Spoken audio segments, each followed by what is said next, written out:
प्रेमी अनुग्रहकारी दयालु ईश्वर, हम धन्यवाद देते हैं सुंदर समय के लिए जो आपने हमारे लिए दिया। हम आभारी हैं प्यारे प्रभु जी। आज के इस दिन पर आपने बड़ा अनुग्रह दिखाया ताकि आपके नाम की महिमा हो सके। प्यारे प्रभु जी, हम प्रार्थना करते हैं आज की मीटिंग में आप हम सबकी सहायता कीजिए और हम सभी भाई बहनों को एक मन होकर के इकट्ठा होने में, इस काम की संगति में बड़ी मदद कीजिए। प्यारे प्रभु, हम प्रार्थना करते हैं आज के बाइबल अध्ययन में भी आप हम सबकी सहायता करें, मदद करें। आपके वचन के प्रकाश में हम चल फिर सके। हे प्रभु, आपके वचन के प्रकाश में हम प्यारे प्रभु जी प्रकाशित हो। प्यारे प्रभु जी, प्रार्थना करते हैं जो भाई बहन मीटिंग जुड़ रहे हैं उनके लिए आप बड़ा अनुग्रह दिखाइए, और जो जुड़ना चाहते हैं जिनको आपने अपनी इच्छा में रखा है मीटिंग में सम्मिलित होने के लिए, आप बड़ी सहायता करिए। आपके वचन को सुनने की भूख और प्यास प्यारे प्रभु जी आप दे, आपकी दया चाहते हैं। हे प्रभु, विशेष करके आपका अनुग्रह चाहते हैं और हर एक प्रकार के समस्या को या रुकावट को या रोकने वाली चीजों को आप दूर कीजिए, और पैर पूजिए हम सबको सुनने वाले कान और समझने वाला हृदय दीजिए। हे प्रभु, आपके चरणों में अपने आप को रखते हुए हमें से हर एक जन को आपकी क्रूस की आड़ में छिपाते हुए इस प्रार्थना को हमारे उद्धारकर्ता मसीह यीशु के नाम से मांगते हैं। आमीन। आमीन। सबको एक बार फिर प्रभु यीशु मसीह नाम से जय मसीह। जय मसीह सर। हाँ, तो हम प्रभु की महिमा के लिए गीतों को गाएंगे, और जो भाई बहन गीत गाना चाहते हैं वो अपने माइक को ऑन कर सकते हैं और गीत गा सकते हैं।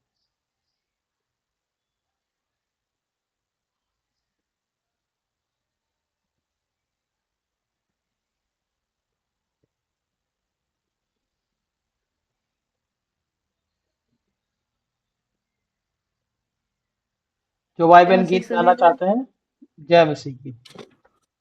अरे जहाँ को सुनाते जय जय हो तेरी, महिमा हो तेरी प्रभु, सबको हम यह गीत सुनाते।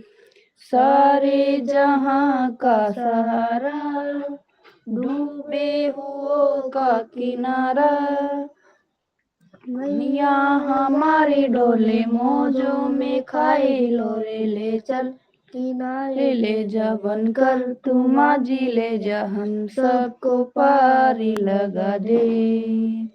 ले चल किनारे ले जा बनकर, तू माझी ले जा हम सबको पारी लगा दे। मिलकर हम सन्ना तेरी गाते, सारे जहां को सुनाते। जय जय हो तेरी, महिमा हो तेरी प्रभु, सबको हम यह गीत सुनाते। मिलकर हम सन्ना तेरी गाते, सारे जहां को सुनाते। जय जय हो तेरी, महिमा हो तेरी प्रभु, सबको हम यह गीत सुनाते। चारों तरफ है घटाए, घने घोर बादल छाए, सूझे नहीं अब किनारा, तू ही हमारा सहारा। ले चल किनारे ले जा बनकर, तू माझी ले जा हम सबको पारी लगा दे। ले चल किनारे ले जा बनकर, तू माझी ले जा हम सबको पारी लगा दे। मिलकर हम सन्ना तेरी गाते, सारे जहां को सुनाते। जय हो तेरी, महिमा हो तेरी प्रभु, सबको हम यह गीत सुनाते। पापों में जीवन हमारा, कष्टों को झेल रहा है, कैसे बचेंगे सारे पापी जीवन हमारे। तू ही हमारी आशा, तू ही हमारा राजा, हम सबको पारी लगा दे। तू ही हमारी आशा, तू ही हमारा राजा, हम सबको पारी लगा दे। मिलकर हम सन्ना तेरी गाते, सारे जहां को सुनाते। जय जय हो तेरी, महिमा हो तेरी प्रभु, सबको हम यह गीत सुनाते। जय जय हो तेरी, महिमा हो तेरी प्रभु, सबको हम यह गीत सुनाते। हालेलुया, आमीन। धन्यवाद सुंदर गीत के लिए। और कोई भाई बहन यदि गीत गाना चाहते हैं वो गा सकते हैं।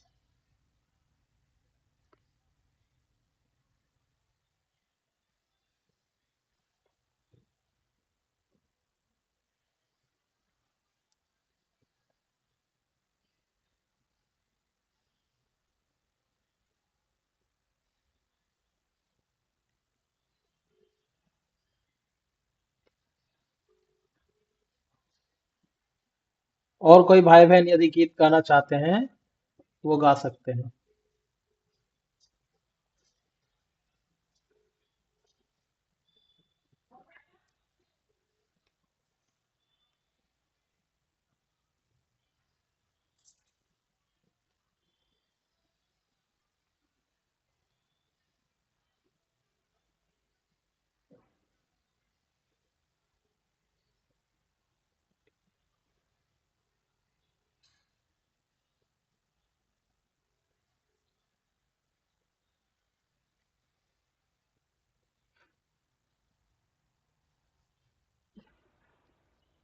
और कोई यदि गीत गाना और कोई यदि गीत गाना चाहते हैं, समय को बर्बाद ना करें।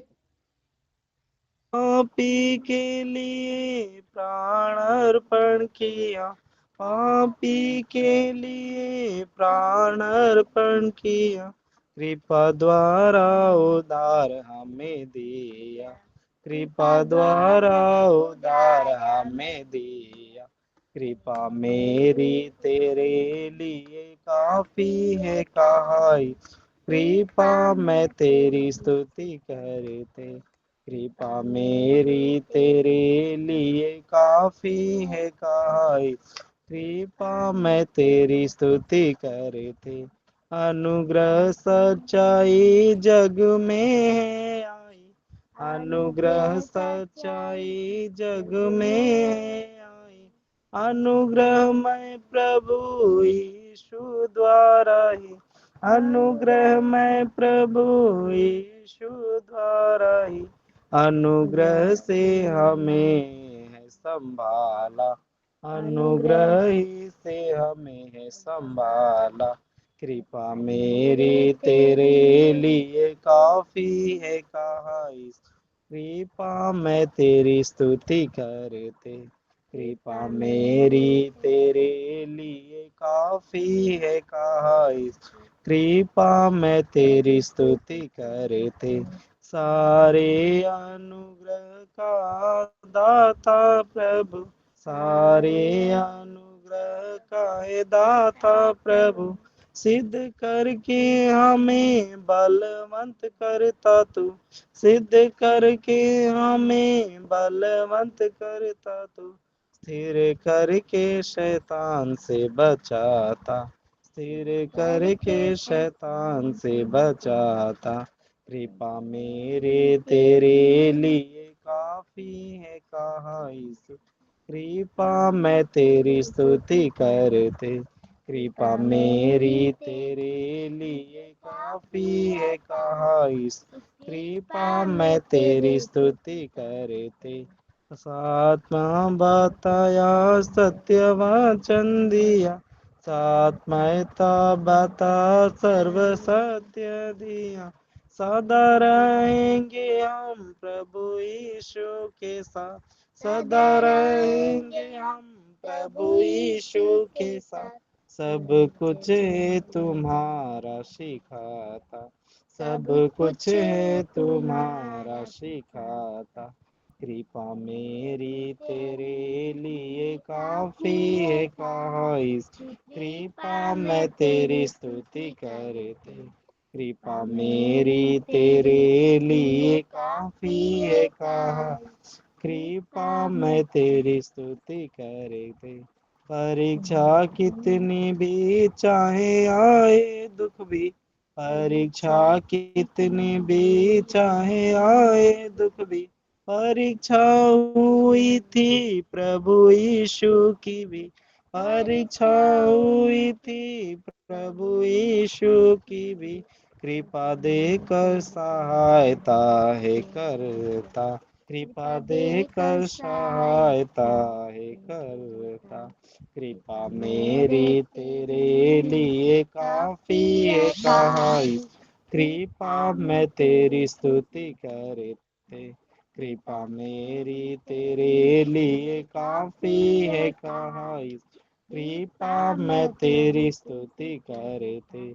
अब न जीवित में प्रभु जीवित मुझ में, अब न जीवित मैं प्रभु जीवित मुझ में, अब से जीऊंगा मैं प्रभु के लिए, अब से जीऊंगा मैं प्रभु के लिए, सब कृपा अधीन में करता, सब कृपा अधीन में करता, कृपा मेरी तेरे लिए काफी कहा, यीशु कृपा मैं तेरी स्तुति करते, कृपा मेरी तेरे लिए काफी कहा, यीशु कृपा मैं तेरी स्तुति करते, अनुग्रह से मैं जो कुछ भी हूँ, अनुग्रह ही से हूँ मैं जो कुछ भी हूँ, अनुग्रह से मैं प्रचार अब करूँ,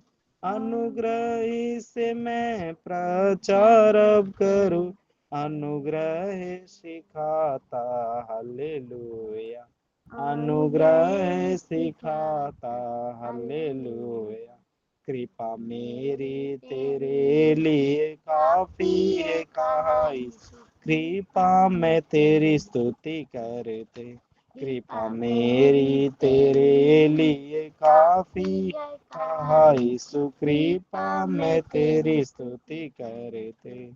सबको जय मसीह, धन्यवाद। धन्यवाद सुंदर गीत के लिए, और परमेश्वर का महिमा हो।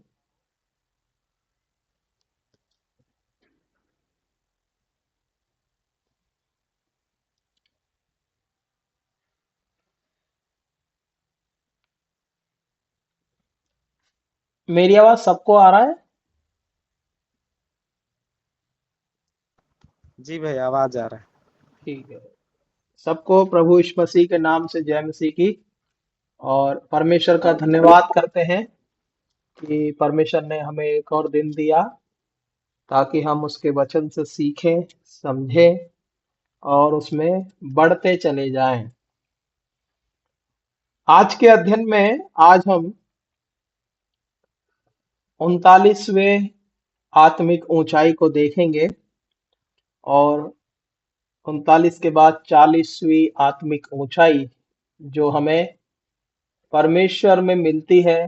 जैसा कि हम जैसे जैसे हम इस वचन विषय के अंत तक पहुंच रहे हैं, तो हम लोग दोबारा से जो वचन विषय है उसको हम पढ़ेंगे, और उसके बाद हम आगे के अध्ययन को जारी रखेंगे। भजन संहिता 91 अध्याय और उसका 14 वचन हम निकाल के पढ़ेंगे। भजन संहिता Psalms चैप्टर 91 वर्स 14। भजन संहिता 91 अध्याय का 14 वचन, जिसको मिला है वो अपनी बाइबल में पढ़ सकते हैं। उसने जो मुझसे स्नेह किया है, इसीलिए मैं उसको ऊंचे स्थान पे रखूंगा, क्योंकि उसने मेरे नाम को जान लिया है। इसी के साथ साथ यशायाह की किताब और उसका 65वां अध्याय, यशायाह 65वां अध्याय और उसके 24 वचन हैं और 24 वचन को हम पढ़ लेंगे। पूरा पढ़ने से हमें अच्छा समझ में आएगा। जिसके पास बाइबल है वो पढ़ सकते हैं। यशायाह 65वां अध्याय, उसका पहले वचन से लेके 24-25 वचन तक हम पढ़ लेंगे। Isaiah chapter 65। जो मुझको पूछते भी न थे वे मेरे खोजी हैं, जो मुझे ढूंढते भी न थे उन्होंने मुझे पा लिया। और जो जाति मेरी नहीं कहलाई थी उसने भी मैं कहता हूँ, देख मैं उपस्थित हूँ। मैं एक हठीली जाति के लोगों की ओर दिन भर हाथ फैलाए रहा, जो अपनी युक्तियों के अनुसार बुरे मार्गों में चलते हैं। ऐसे लोग जो मेरे सामने ही बारियों में बलि चढ़ा चढ़ाकर और ईंटों पर धूप जला जलाकर मुझे लगातार क्रोध दिलाते हैं। ये कब्र के बीच बैठते और छिपे हुए स्थानों में रात बिताते, जो सुअर का मांस खाते और घृणित वस्तुओं का रस अपने बर्तनों में रखते, जो कहते हैं हट जा मेरे निकट मत आ, क्योंकि मैं तुझ से पवित्र हूँ। ये मेरी नाक में धुएं व उस आग के समान है जो दिन भर जलती रहती है।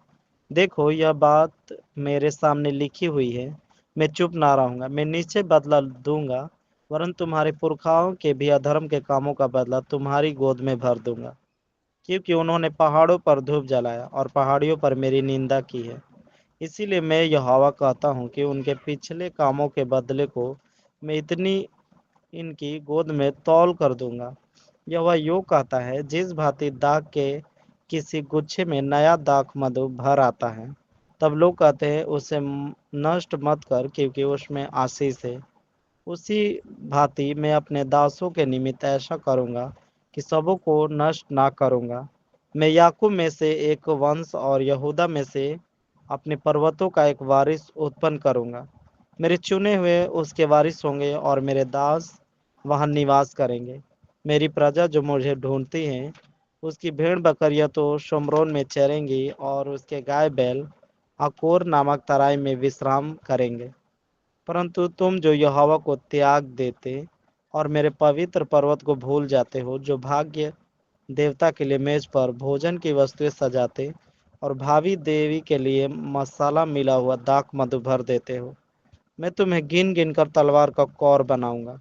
मैं तुम सब घात होने के लिए झुकोगे, क्योंकि जब मैं तुम्हें बुलाया तुमने उत्तर ना दिया, जब मैं बोला तब तुमने मेरी ना सुनी, वरन जो मुझे बुरा लगता है वही तुमने नित्य किया, और जिसे मैं अप्रसन्न होता हूँ उसी को तुमने अपनाया। इस कारण प्रभु यहोवा कहता है, देखो मेरे दास तो खाएंगे परंतु तुम भूखे रहोगे, मेरे दास पिएंगे पर तुम प्यासे रहोगे, मेरे दास आनंद करेंगे पर तुम लज्जित होगे।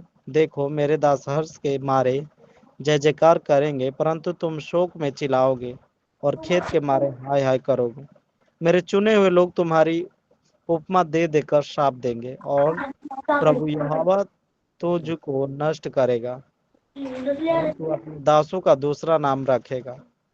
तब सारे देश में जो कोई अपने को धन्य कहेगा, वह सच्चे परमेश्वर का नाम लेकर अपने को धन्य कहेगा, और जो कोई देश में शपथ खाए वह सच्चे परमेश्वर के नाम से शपथ खाएगा, क्योंकि पिछला कष्ट दूर हो गया और वह मेरी आंखों से छिप गया।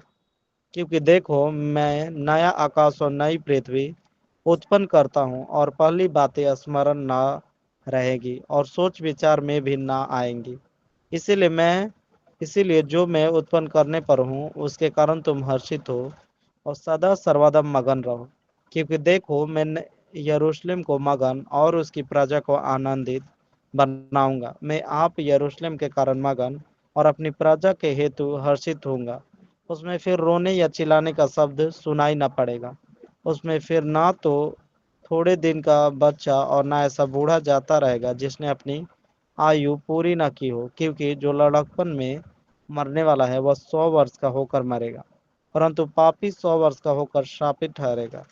वे घर बनाकर उसमें बसेंगे, वे दाख की बारियां लगाकर उनका फल खाएंगे। ऐसा नहीं होगा कि वे बनाए हुए दूसरा बसे या वे लगाए और दूसरा खाएं, क्योंकि मेरी प्रजा की आयु वृक्षों की सी होगी और मेरे चुने हुए अपने कामों का पूरा लाभ उठाएंगे।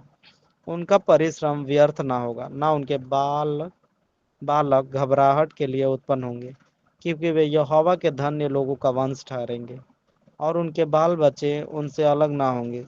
उनके पुकारने से पहले ही मैं उनको उत्तर दूंगा और उनके मांगते ही मैं उनकी सुन लूंगा। भेड़िया और मेमना एक संग चरा करेंगे और सिंह बैल के समान भूसा खाएगा और सर्व का आहार मिट्टी ही रहेगा। मेरे सारे पवित्र पर्वत पर ना तो कोई किसी को दुख देगा और ना कोई किसी की हानि करेगा। यहोवा का यही वचन है। परमेश्वर इस पढ़े गए वचन पर आशीष दें और प्रार्थना करेंगे। प्रभु से हम सहायता मांगेंगे। प्रेमी अनुग्रहकारी ईश्वर, आपके चरणों में आते हैं और इस शाम के समय में जो वचन भाग पढ़ा गया, भजन संहिता 91 और उसका 14 वचन और यशायाह का 65वां अध्याय और पहले वचन से लेकर 25 वचन तक, हे प्रभु आप बड़ी सहायता कीजिए। प्रेमी परमेश्वर, हम प्रार्थना करते हैं आप बड़ा अनुग्रह दिखाइए प्यारे प्रभु जी। इस शाम के समय में हमारी इस मीटिंग को आप आशीषित करिए। हम सबको सुनने वाले कान, समझने वाला मन दे प्यारे प्रभु। जो भाई बहन जुड़े हैं उनके लिए हम धन्यवाद देते हैं। जो नहीं जुड़े, आज के आशीष का भाग आप उन्हें दीजिए। सब बातों को आपके हाथ में सौंपते हैं। मैं भी अपने आप को आपके चरणों में रखते हुए ये प्रार्थना हमारे उद्धारकर्ता मसीह यीशु के नाम से मांगता हूँ, आमीन।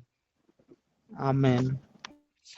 तो हम यहाँ पर परमेश्वर के वचन में इस बात को देख रहे हैं कि कैसे परमेश्वर अ, लोगों को पश्चाताप करने से पहले अ, या फिर परमेश्वर की जब हम प्रजा बनते हैं तो किस प्रकार का क्या बोलते हैं जीवन इजरायली लोगों का है या फिर एक विश्वासी का जीवन यहाँ पर दिखाया गया है।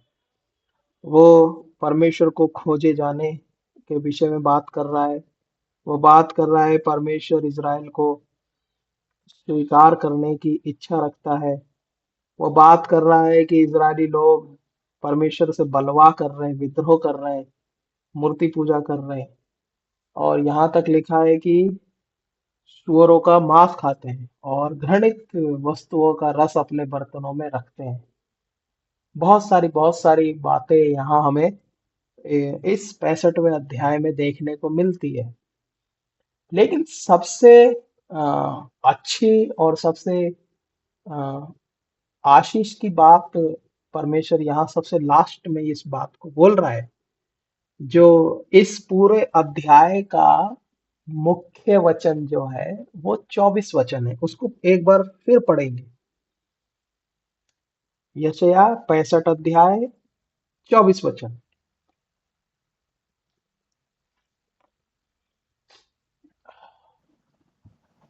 उनके पुकारने से पहले ही मैं उनको उत्तर दूंगा और उनसे मांगते ही मैं उनकी सुन लूंगा। उनके पुकारने से पहले मैं उनको उत्तर दूंगा और उनके मांगते ही मैं उनकी सुन लूंगा। ऐसा करके परमेश्वर अपने अ, उस आशीष को, उस भरपूरी को, उस आनंद को याद कर रहा है। उस शांति को, उस सुरक्षा को वो बता रहा है। लेकिन इस सब के इस ये जो वचन 24 है, ये 24 वचन से पहले जो कुछ परमेश्वर कह रहा है या फिर यहाँ लिखा गया है, और वो कह रहा है जो मुझको पूछते भी ना थे वो मेरे खोजी हैं, जो मुझे ढूंढते भी ना थे उन्होंने मुझे पा लिया। जो जाति मेरी नहीं कहलाई थी उसने उनसे भी मैं कहता हूं देख मैं उपस्थित हूं। पहला वचन अन्य जातियों को परमेश्वर मिलेगा इस विषय में बात करता है। नए नियम में हम पढ़ते हैं प्रभु यीशु मसीह ने सामरी स्त्री से कहा कि मैं यहूदियों को छोड़ और किसी के लिए नहीं आया। लेकिन यहाँ परमेश्वर जगत से प्रेम कर रहा है और आपसे और हमसे भी प्रेम कर रहा है। और वो कह रहा है कि जो लोग मुझे कभी पूछते नहीं थे, जिन लोगों ने मेरे कामों को नहीं देखा, जो लोग परमेश्वर को जानते भी नहीं थे, वो लोगों को परमेश्वर प्रेम कर रहा है। और फिर जब हम दो वचन को पढ़ते हैं तो यहाँ पर वो बात कर रहा है इज़राइल के लोगों की, जो क्या कहता है, मैं एक हठीली जाति के लोगों की ओर दिन भर हाथ फैलाए खड़ा रहा। हाँ, हठीली जाति के लोगों की ओर। तो हठीली जाति के लोगों की ओर दिन भर हाथ फैलाए रखा, और लिखा है अपनी युक्तियों के अनुसार बुरे मार्ग में वे चलते रहे। ऐसे लोगों की तरफ परमेश्वर, ऐसे लोगों को प्रेम कर रहा है जो जो जो अपने बुरे मार्गों में चल रहे हैं। यदि आप पढ़ोगे 65 अध्याय के 2 वचन को, इस वचन को हम देख लेंगे थोड़ा सा। मैं एक हठीली जाति के लोगों की ओर दिन भर हाथ फैलाए रहा, जो अपनी युक्तियों के अनुसार बुरे मार्गों में चलते हैं। जो अपनी युक्ति के अनुसार बुरे मार्ग में चलते हैं। यहाँ पहली बात है, मैं एक ऐसा लिखा है। फिर दूसरी बात लिखी गई है, हठीली जाति की ओर। फिर तीसरी बात लिखी है, दिन भर हाथ फैलाए रहा, दिन भर। फिर चौथी बात लिखी है, वो अपनी युक्ति के अनुसार अपने बुरे मार्गों में वो लोग चल रहे हैं। ये इजरायली लोगों का जीवन है। ये लोग हैं जो परमेश्वर ने जिनको अपनी प्रजा करके कहा। ये वो लोग हैं जो परमेश्वर के द्वारा लाल समुद्र से बाहर निकाले गए। ये वो लोग हैं जिनको परमेश्वर ने आकाश से स्वर्गीय मन्ना खिलाया। वो लोग अपनी युक्ति के अनुसार चल रहे हैं। और इन लोगों के जीवन कैसा है, यहाँ पर वो बताया गया है। वह ऐसे लोग हैं जो मेरे सामने बलि चढ़ा रहे हैं। वो बता रहा है ये ऐसे लोग हैं जो धूप जला रहे हैं ईंटों के ऊपर। वो बता रहा है कि ये ऐसे लोग हैं जिन्होंने मुझे क्रोध दिलाया है। ये कब्र कब्र के बीच बैठते और छिपे हुए स्थानों में रात बिताते हैं। इसका मतलब वो लोग गलत चीजों में पड़ गए। वो लोग आ, आ, आ, शैतान दुष्ट के वश में वो लोग पड़ गए। वो लोग अंधकार के वश में पड़ गए। वो लोग बहकावे में पड़ गए। यहाँ पर जो बात की गई है कि वो रात बिताते हैं, हाँ, कब्रों में बैठे हुए रात बिताते हैं। इसको कहने का मतलब है मरे हुए लोगों से सलाह लेना। आपको मेरी बात समझ में आ रही होगी, मरे हुए लोगों से सलाह लेना। और हमारे राजस्थान में ये अच्छी बहुत अच्छी रीति से ये प्रचलित है, मरे हुए लोगों से सलाह लेना। मरे हुए लोगों से सलाह कौन लेते हैं? फलाने के पास चले गए, फलाने से पूछे आए, ढिमके के पास चले गए, ढिमके से पूछे आए। हाँ, फलाने बाबा हो, ये बाबा वो, अट्टम सट्टम, पता नहीं क्या क्या। मरे हुए लोग, इज़राइल के लोग, हम ही लोग मरे हुए लोगों से नहीं पूछ रहे हैं। इज़राइल के लोग भी मरे हुए लोगों से पूछ रहे हैं। बड़ा भयानक है ऐसे पाप में गिरना। और परमेश्वर ऐसे लोगों से क्रोधित है। और वो दिन भर यही काम कर रहे हैं। वो परमेश्वर का विरोध कर रहे हैं। वो मूर्ति पूजा कर रहे हैं। वो मरे हुए लोगों से सलाह ले रहे हैं। लेकिन फिर भी परमेश्वर क्या कहता है? 8 वचन को पढ़िए इसी अध्याय का, 8 और 9। यहोवा यूं कहता है, जिस भांति दाख के किसी गुच्छे में नया दाखमधु भर आता है, तब लोग कहते हैं उसे नष्ट मत कर, क्योंकि उसमें आशीष है। उसी भांति मैं अपने दासों के निमित्त ऐसा करूंगा कि सबों को नष्ट ना करूंगा। मैं याकूब में से एक वंश और यहूदा में से अपने पर्वतों का एक वारिस उत्पन्न करूंगा। मेरे चुने हुए उसके वारिस होंगे और मेरे दास वहां निवास करेंगे। हाँ, परमेश्वर यहाँ पर चिंता कर रहा है अपने लोगों के लिए। वो ऐसे लोग हैं जो अ, परमेश्वर को नहीं खोज रहे। वो ऐसे लोग हैं जो मूर्ति पूजा कर रहे हैं। वो ऐसे लोग हैं जो मरे हुए लोगों से सलाह ले रहे हैं। वो ऐसे लोग हैं जो अ, तमाम प्रकार के पाप में लिप्त हैं। लेकिन इन्हीं लोगों को परमेश्वर प्रेम कर रहा है। यहोवा यूं कहता है, जिस तरह दाख के किसी गुच्छे में जब नया दाख मधु भर जाता है, तब लोग कहते हैं उसे नाश मत करो, क्योंकि उसमें आशीष है। उसी तरह मैं अपने दासों के निमित्त ऐसा करूंगा कि सबों को नाश ना करूंगा। मैं याकूब में से एक वंश और यहूदा में से अपने पर्वतों का एक वारिस उत्पन्न करूंगा। ऐसा करके लिखा है। और ये बात करता है परमेश्वर के इज़राइल के बचे हुए जो लोग हैं उनके बारे में। और ये बात कर रहा है उन लोगों के बारे में, मतलब क्या कहते हैं, उदाहरण के तौर से यदि हमारे पास एक बड़ी गेहूं की बोरी है और उसमें घुन लग गया है, तो सही गेहूं को और खराब गेहूं को अलग करने के लिए हम क्या करते हैं, उसको पानी में डाल देते हैं। खराब गेहूं ऊपर तैरने लगता है, अच्छा गेहूं नीचे बैठ जाता है। ठीक उसी रीति से परमेश्वर सबको नाश नहीं कर रहा है। कुछ लोगों को वो बचा करके रख रहा है। कुछ लोगों को वो अब चुन लिया है। कुछ लोगों को वो कह रहा है, ये मेरा चुना हुआ है, इसको मैंने अपने नाम की महिमा के लिए चुन लिया है। यदि आपको याद हो तो पिछले अध्ययन में हमने एक अ, अध्ययन किया था, स्वर्गीय चुनाव।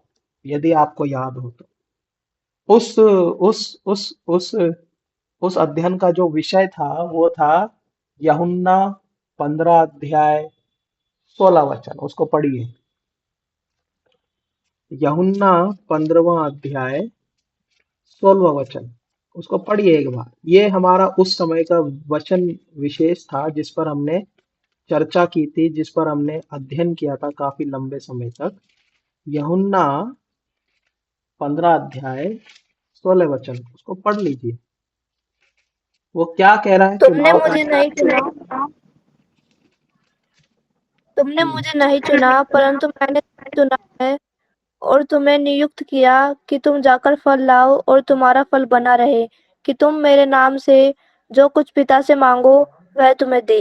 आमीन। क्या कह रहा है कि तुमने मेरे को नहीं चुना है, लेकिन मैंने तुम्हें चुन लिया है कि तुम जाकर के फल लाना। ठीक वैसे ही परमेश्वर इज़राइल के लोगों के बीच में से कुछ लोगों को चुन लेता है जो उसके नाम की महिमा करते हैं, जो उसके नाम को ऊंचा करते हैं, जो उसके नाम को आदर देते हैं, जो उसके नाम को महत्व देते हैं। उन लोगों को परमेश्वर चुन लेता है।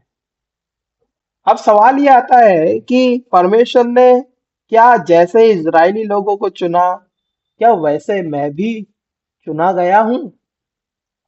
परमेश्वर जब अपना चुनाव करता है, जब आपको और मुझको परमेश्वर मसीह यीशु में चुन लेता है या फिर बुलाता है, उस समय परमेश्वर चाहता है कि हम उसकी योजना का, हम उसके कामों का हिस्सा बने या फिर हम उसके काम में उसकी सहायता करें।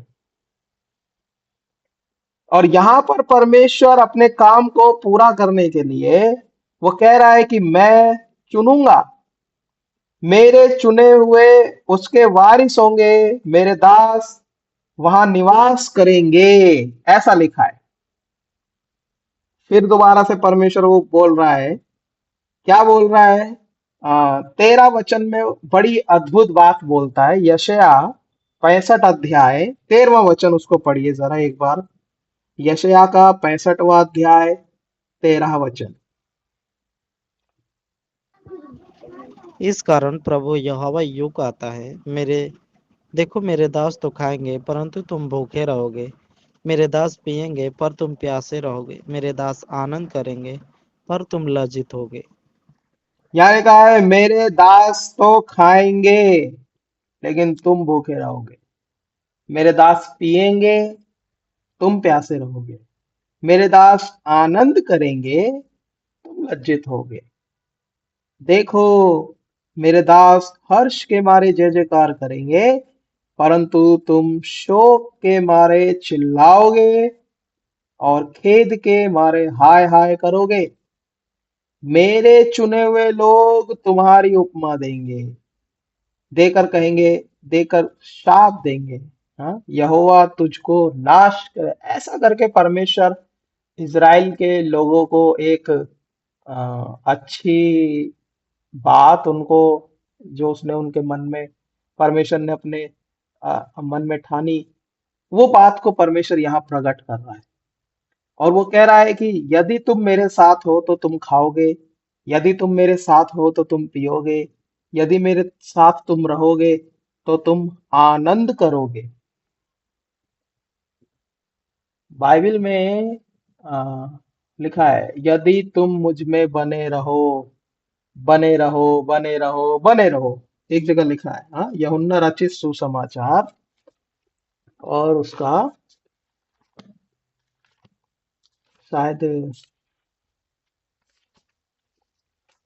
यूहन्ना सुसमाचार है और उसका 15 नहीं तो, हाँ 15वां अध्याय है और उसका आप पढ़ लीजिए 4 वचन। तुम मुझ में बने रहो और मैं तुम में, जैसे डाली यदि दाखलता में बनी न रहे तो अपने आप से नहीं फल सकती, वैसे ही तुम भी यदि मुझ में बने ना रहो तो नहीं फल सकते। हाँ यहाँ पर वो कह रहा है यदि तुम मुझ में क्या रहो, बने रहो। हाँ बने रहो, बने रहो, वो गीत बड़ा अच्छा है, यीशु में तुम बने रहो।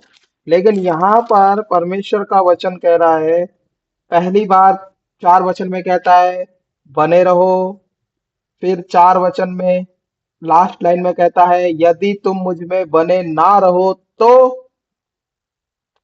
फल नहीं सकते।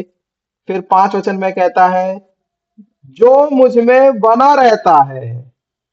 फिर उसके बाद 6 वचन में यदि कोई मुझ में बना ना रहे, ऐसा करके ये बात कर रहा है। पढ़िए पढ़िए भाई, एक बार और पढ़िए, 5 वचन को पढ़िए, 6 को पढ़िए, 7 को पढ़िए।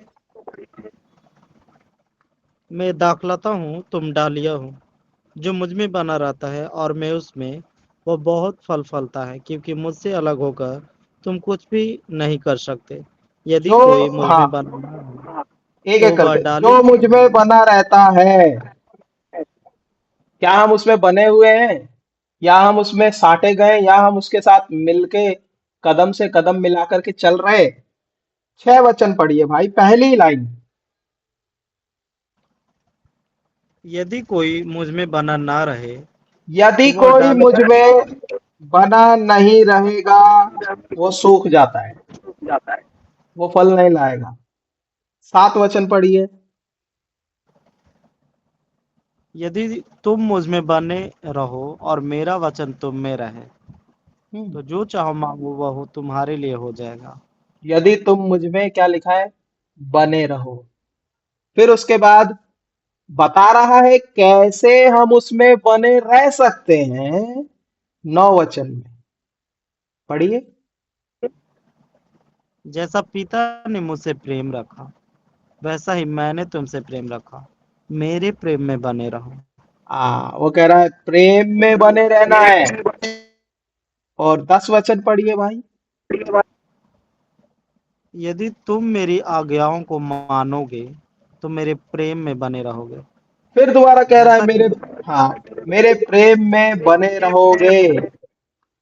और परमेश्वर इज़राइल के लोगों को बड़ी ही आसान रीति से समझा रहा है, मेरे दास तो खाएंगे मेरे दास तो पिएंगे, मेरे दास आनंद करेंगे।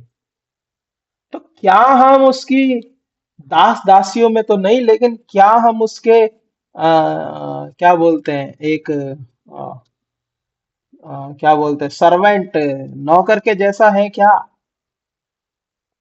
हाँ, स्वामी के काम आने वाला हमें बनना है, अपने परमेश्वर के काम आने वाला हमें बनना है।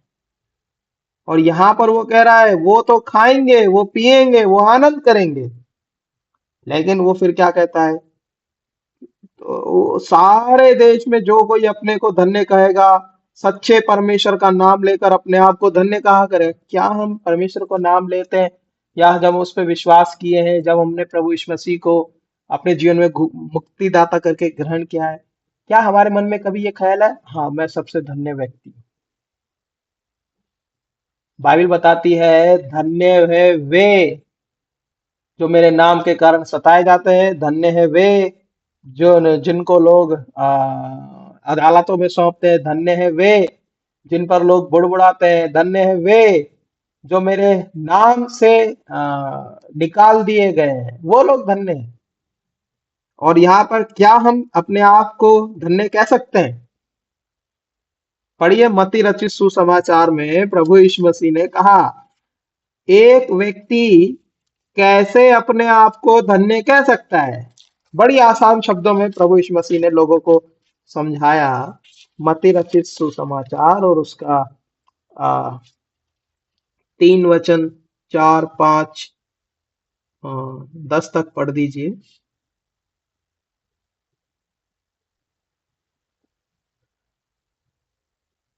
जिसको मिला है वो पढ़ दीजिए। मत्ती 5 का 3 से 10।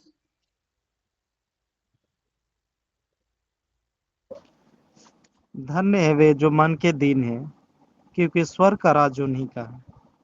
धन्य है वे जो शोक करते हैं, क्योंकि वे शांति पाएंगे। धन्य है वे जो नम्र हैं, क्योंकि वे पृथ्वी के अधिकारी होंगे। धन्य है वे जो धार्मिकता के भूखे और प्यासे हैं, क्योंकि वे तृप्त किए जाएंगे। धन्य है वे जो दयावंत हैं, क्योंकि उन पर दया की जाएगी। धन्य है वे जिनके मन शुद्ध है, क्योंकि वे परमेश्वर को देखेंगे। धन्य है वे जो मेल कराने वाले हैं, क्योंकि परमेश्वर के पुत्र कहलाएंगे। धन्य है वे जो धार्मिकता के कारण सताए जाते हैं, क्योंकि स्वर्ग का राज उन्हीं का है। यहाँ पर कहा गया धन्य धन्य धन्य धन्य, ये बात बताई गई है। तो कौन व्यक्ति धन्य हो सकता है? क्या हम दीन है? क्या हमारे अंदर दीनता का स्वभाव है? क्या हम शोक करने वालों के साथ शोक कर रहे हैं? क्या हम आनंद करने वालों के साथ आनंद कर रहे हैं? यहाँ लिखा है धन्य है वे जो शोक करते हैं, क्योंकि वो शांति पाएंगे।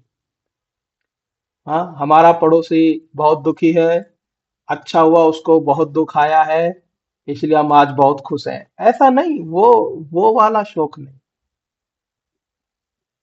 बड़ा आसान रीति से कहा गया धन्य वे जो शोक करे, क्योंकि वो शांति पाएंगे।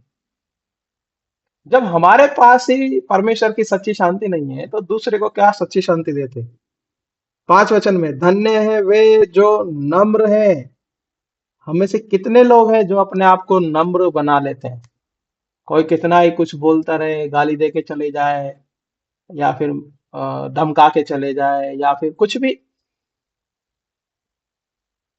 नम्रता बड़ी धन्य धन्य कहा गया। फिर उसके बाद धन्य है वे जो धार्मिकता के भूखे और प्यासे हैं। धार्मिकता के भूखे और प्यासे, मेरी इंग्लिश बाइबल में यही लिखा है। इसीलिए बहुत जरूरी है, हम में से कितने लोगों को परमेश्वर के वचन की भूख और प्यास होती है, जो हम तृप्त किए जाएंगे। हम में से कितने लोग हैं जो दया करते हैं? हाँ, हम ज्यादातर लोगों में एक स्वभाव होता है। पिछले दिनों में मैं गुड़गांव में था, तो मेरी मौसी के साथ में मैं कुछ काम से कुछ बाहर गए, तो मेरी मौसी की बहुत दयावंत है, बहुत दयावंत है। जैसे कोई भीख मांगने वाला दिखेगा, तुरंत 10 रुपया 5 रुपया निकाल के उसको हाथ में दे देगी, इतनी दयालु है। अरे मैंने बोला क्यों तुम इनको पैसा बांटो, ज्यादा पैसा है क्या तुम्हारे पास? नहीं नहीं, इनको शक्ल देख के दया आ जाती है हमको। अरे वो हर दिन मांगते हैं और हर दिन दारू पीते हैं भाई। जब बाहर के जो अविश्वासी है वो जब इतनी दया दिखा सकता है, हम तो परमेश्वर के लोग हैं और हम एक दूसरे पे दया दिखाना है। एक दूसरे की आ, आवश्यकताओं को, एक दूसरे की प्रार्थनाओं को जब हम करते हैं या फिर एक दूसरे के लिए जब हम पुकारते हैं, वही सबसे बड़ी दया है। क्या हम एक दूसरे के लिए दयावंत है? 8 वचन में, धन्य है वे जिनके मन शुद्ध हैं। हमें से कितने लोगों के मन शुद्ध रहता है? कितने लोग आज अभी इसी समय ये मन से बैठे हैं, हाँ मैं परमेश्वर से कुछ सीखना चाहता हूँ। किसी को चिंता नहीं है कि अभी खाना क्या बनेगा या फिर कल सुबह क्या बनाना है। वो शुद्ध मन होता है। और क्या लिखा है? धन्य है वे जो मेल कराने वाले हैं। हम में से कितने लोग हैं, हम में से कितने लोगों ने, कहीं झगड़ा हो रहा है कहीं अलगाव हो रहा है तो हमने दोनों का मेल कराया है। हाँ, हम घर में ही मेल नहीं करा पा रहे तो बाहर क्या मेल कराएंगे? हम घर में ही मेल मिलाप से नहीं रह रहे, हम बाहर कैसे दूसरे का मेल मिलाप करवा सकते हैं? इसलिए लिखा है धन्य है वे जो मेल कराने वाले। फिर उसके बाद क्या लिखता है? 10 वचन, धन्य है वे जो धार्मिकता के कारण सताए जाते हैं। धार्मिकता के कारण सताए जा रहे हैं। धार्मिकता के कारण, धार्मिकता क्या है? प्रभु यीशु मसीह से प्रार्थना करना, उसके वचनों पर चलना, उसकी आज्ञाओं को मानना, उसका अनुसरण करना, और तो और उसने जैसा कहा वैसा करना, वो धार्मिकता। हम में से कितने लोग हैं जो इन बातों के कारण सताए गए? हम में से कितने लोग हैं जो, हम प्रार्थना कर रहे हैं और कोई हमको परेशान कर रहा है? घर में, घर से स्टार्ट होता है ये सब चीजें। उसके बाद, हाँ, बहुत सारे लोगों की गवाही है, वो प्रार्थना के कारण सताए जाते हैं, वो प्रार्थना के कारण पीट दिए जाते हैं घरों में ही, वो प्रार्थना के कारण घर से बाहर नहीं निकलने दिया जाता। बहुत सारे लोग हैं। तो हम में से, यहाँ मौजूदा में से, मौजूद लोगों में से, हम में से कितने लोग हैं जो प्रार्थना के कारण या प्रभु यीशु मसीह के कारण सताए गए हैं? हाँ, बहुत जरूरी है इस बारीकी को समझना। परमेश्वर का वचन में यशायाह की किताब 65वें अध्याय और उसके 16 वचन में वो कह रहा है, जो कोई अपने को धन्य कहेगा वो सच्चे परमेश्वर का नाम लेकर अपने आप को धन्य कहेगा। तो हम एक बार यदि प्रभु यीशु मसीह को अपने जीवन में स्वीकार किए, इसका मतलब ये नहीं है कि सारे संकट से हम पार हो गए। संकट का सामना करना है, समस्याओं का सामना करना है। धन्य कहेगा जो कोई अपने आप को क्या करेगा? हाँ, धन्य कहेगा। और जो कोई देश में शपथ खाए वो सच्चे परमेश्वर के नाम से शपथ खाए, क्योंकि पिछला कष्ट दूर हो गया और वो मेरी आंखों से छिप गया। क्या लिखा है? जो कोई अपने आप को धन्य कहेगा वो परमेश्वर के नाम से धन्य कहा जाना चाहिए। बहुत जरूरी है। भाई भक्त सिंह की एक किताब मैं पढ़ रहा था, हेब्रोन, जिन्होंने कलीसिया का दर्शन बनाया, तो उनकी किताब में उन्होंने एक बात को लिखा कि एक एक एक विश्वासी था, वो कचरा साफ करता था। तो सुबह सुबह जब वो सड़क पर कचरा साफ कर रहा था, तो अ, जब वो कचरा साफ करके कचरे की टोकरी को साइड में रखा, टोकरी में भर के, तो उसके बाद सामने से कोई पंडित जी जा रहे थे। तो उनकी जो धोती है, वो धोती का जो कोना है वो उसकी टोकरी से टच हो गया। तो पंडित जी ने देख लिया, वो धोती उसमें फंस गई टोकरी में। तो तुरंत पंडित जी ने उसको क्या किया, 2 थप्पड़ जड़ दिए। 2 थप्पड़ जड़ दिए, उस बेचारे ने, सफाई वाले ने कुछ भी नहीं बोला। कुछ भी नहीं बोला तो भाई ठीक है, चलो कोई नहीं। जब वो उसको 2 थप्पड़ जड़ रहे थे, मार रहे थे, तो सामने एक मुस्लिम व्यक्ति उस घटना को होते हुए देख रहा था। जब वो उस घटना को देख रहा, जब वो सब पंडित जी भी चले गए मार मार के उसको, और वो बेचारा अपनी टोकरी उठा के जब वो जाने लगा कचरे की, तो उस मोमडन ने, मुस्लिम ने उससे पूछा कि अरे गलती तो तुम्हारी थी नहीं, गलती तो पंडित जी की थी, खामखा तुमने 2 थप्पड़ खा लिए, तुमको उसे बोलना चाहिए था कि तुम ऐसे कैसे कर रहे हो, तुम देख के नहीं चल सकते, बहुत सारी बातें। उस व्यक्ति ने इतना सुंदर जवाब दिया, उस विश्वासी ने बोला कि प्रभु यीशु मसीह ने भी कोई गलती नहीं की थी, इसीलिए उसको थप्पड़ मारा गया। मैंने भी कोई गलती नहीं की है, इसलिए मुझे भी थप्पड़ मारा गया। ये बकायदा ऑन रिकॉर्ड उस किताब के अंदर ये बात लिखी गई है। तो ये कोई कहानी नहीं, ये एक घटना है। और उसी दिन उस व्यक्ति ने प्रभु यीशु मसीह को स्वीकार कर लिया, बोला ये अगर ये मसीह यीशु के पीछे चलने का जीवन है, तो मैं आज ही मसीह यीशु को स्वीकार करता हूं। कितनी सुंदर गवाही उस एक साधारण व्यक्ति की, जो सफाई करने वाला व्यक्ति है। तो आप में से, हम में से कितने लोगों की गवाही है जो नम्र हैं, जो दीन हैं। जैसा मसीह यीशु का स्वभाव था वैसा तुम्हारा भी हो, फिलिपियों की पत्री में लिखा है। तो हम में से कितने लोग हैं जो अपने आप को कहते हैं हाँ मैं धन्य व्यक्ति हूं। जब हम अपने आप को धन्य कह रहे हैं, जब हम इस जीवन में जी रहे हैं, इस तरीके का जब जीवन जी रहे हैं मसीह के साथ में, तब ये 24वां वचन आपके और मेरे लिए पूरा होगा। पढ़िए यशायाह की किताब 65वां अध्याय 24वां वचन। अब ये वचन हमारे जीवन में पूरा होता है जब हम अपने आप को नम्र करते हैं, मन में शुद्ध होते हैं, दीन बनते हैं, हाँ दयावंत होते हैं, दयालु होते हैं। पढ़िए यशायाह 65 अध्याय 24 वचन। उनके पुकारने से पहले ही मैं उनको उत्तर दूंगा और उनके मांगते ही मैं उनकी सुन लूंगा। उनके पुकारने से पहले मैं उनको उत्तर दूंगा और उनके मांगते ही मैं उनको सुन लूंगा। कितना अद्भुत परमेश्वर है, कितना दया करने वाला, अनुग्रह करने वाला परमेश्वर है। वो कह रहा तुम्हारे मांगने से पहले मैं जानता हूं तुम्हें किस चीज, क्या चीज चाहिए। इसलिए भजन संहिता 91 के 14 वचन में जब हम उसको पढ़ रहे हैं, तो वहां लिखा है जो लोग उससे प्रेम करते हैं, जो लोग उससे स्नेह करते हैं, उनको वो ऊंचे स्थान में रखता है। 15वें वचन में भी एक बात कही गई है, उसको पढ़ लीजिए। भजन संहिता उसका 91 अध्याय का 15वां वचन पढ़िए, बड़ी सुंदर बात वहां लिखी गई है।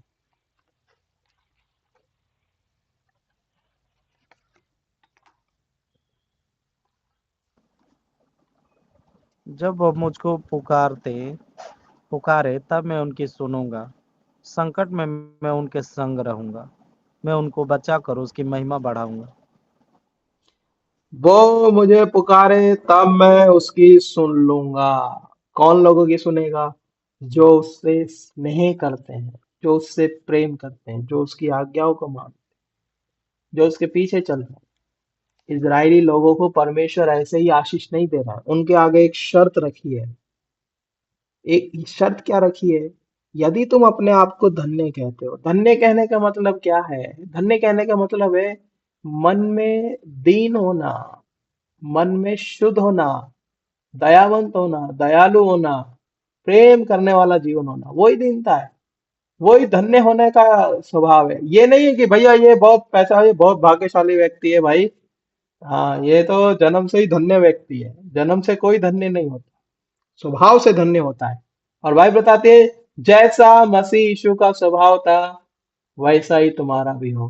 तब उसके बाद क्या बोलता है? धन्य है वे जो विवाह के भोज में बुलाए गए। धन्य हो तुम, धन्य है वे जिनको प्रभु बुलाता है। तो हम में से सबको प्रभु यीशु मसीह ने नाम ले लेकर बुलाया है। हर एक को एक अलग गवाही के द्वारा परमेश्वर ने बुलाया है। तो क्या हम धन्य नहीं है? हम धन्य हैं। लेकिन क्या हम अपने आप को कह सकते हैं कि हाँ मैं धन्य हूं? बहुत जरूरी है। इसीलिए वो कह रहा है तुम्हारे मांगने से जब वो मुझे पुकारे तब मैं उसकी सुन लूंगा। और जब वो मुझसे मांग ही रहे होंगे, तब मैं उसकी सुन लूंगा।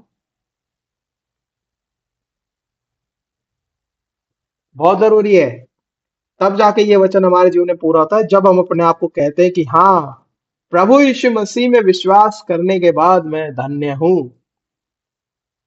अब कोई एक आदमी, एक एक एक जन अपने आप को कैसे धन्य कहेगा, जब उसने प्रभु यीशु मसीह को स्वीकार किया, प्रभु के पीछे चल रहा है, वचन को पढ़ रहा है, प्रार्थना कर रहा है, और उसके घर वाले उसको गाली दे रहे हैं, अच्छा तू नौटंकी में चला गया, वो कैसे अपने आप को धन्य कर सकता? वही है असली परीक्षा। बाहर वालों को हम समझा सकते हैं, लेकिन घर वालों को समझाना बड़ा मुश्किल है। लेकिन वो कैसे समझते हैं? जब वो हमारे जीवन में बदलाव देखते हैं, तब। वो प्रार्थना नहीं जानते, वो बाइबल नहीं जानते, वो यीशु मसीह किसी को नहीं जानते, वो जानते हैं तुम्हारे जीवन में क्या बदलाव है। मसीह यीशु को स्वीकार करने के बाद सालों से, कई साल बीत गए, तब कलीसिया जा रहे हैं, लेकिन हमारा स्वभाव नहीं बदला है, तो कोई फायदा नहीं। पिछले दिनों में मैं गुड़गांव में था, तो मैं एक भाई से मिला, इतने साल बाद, 10 साल के बाद। 10 साल के बाद जब वो और मैं मिले, तो बोले, धीरज भाई तुम तो बहुत बदल गए, तुम्हारी बोली भी बदल गई है, हाँ तुम्हारी शक्ल भी बदल गई है, तुम्हारा व्यवहार, तुम्हारी बातचीत करने का तरीका बदल गया है। मैंने बोला भाई, वो विश्वासी नहीं था भाई। मैंने उसको बोला भाई, मैं प्रभु यीशु मसीह पे विश्वास करने लग गया हूँ। फिर हमने उसको सुसमाचार बताया, उसके बाद वो चला गया। तो बदलाव जो है वो परमेश्वर का वचन से ही हमारे जीवन में आ सकता है, और उसके द्वारा लोग पहचान जाते हैं। इसलिए हम में से कितने लोग कहते हैं कि हम धन्य हैं? हम में से कितने लोग इस वचन को यदि अपने जीवन में हम पूरा होते हुए देखना चाहते हैं, तो हमें उसके अनुसार करना पड़ेगा। और यही चीज है, यही मुख्य वचन है, उनके पुकारने से पहले मैं उनको उत्तर दूंगा, और उनके मांगते ही मैं उनकी क्या कर लूंगा, सुन लूंगा। कितना धन्य व्यक्ति वो होगा जिसकी प्रार्थना तुरंत स्वीकार कर ली जाएगी, और तुरंत उसको प्रार्थना का उत्तर मिल जाएगा। बहुत जरूरी है इस अनुभव में आना। ये एक आत्मिक ऊंचाई है जहां तक हमें पहुंचने की जरूरत है। तो प्रभु हमारी सहायता करे, प्रभु इस वचन पर आशीष दे। सबको जय मसीह की। आइए हम प्रार्थना करें।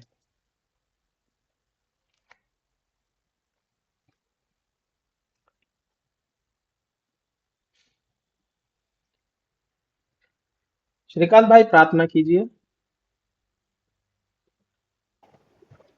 धन्यवाद प्रेमी अनुग्रहकारी दयालु परमेश्वर सर्वशक्तिमान प्रभु जी, राजाओं का राजा, प्रभुओं का प्रभु, प्रभु यीशु, धन्यवाद स्तुति प्रशंसा बढ़ाई देते हुए आपके पवित्र चरणों में प्रभु यीशु झुकते हुए आपके चरणों में आते हैं। प्रभु यीशु धन्यवाद देते हैं पिता आज के इस सुंदर समय के लिए। प्रभु जी, आपने अपने लहू के द्वारा, बहुमूल्य लहू के द्वारा मोले हुए लोगों के बीच में आपने मुझे भी प्रभु जी लेकर आए, उसके लिए धन्यवाद देते हैं। अपने दास द्वारा, जीवित वचन द्वारा आपने मुझसे भी बातें किया, प्रभु जी हम सबों से बातें किया, उसके लिए धन्यवाद देते हैं। यशायाह चैप्टर 65 वचन के अनुसार प्रभु जी 39वें आत्मिक ऊंचाई के बारे में आपने बताया, उसके लिए धन्यवाद देते हैं पिता।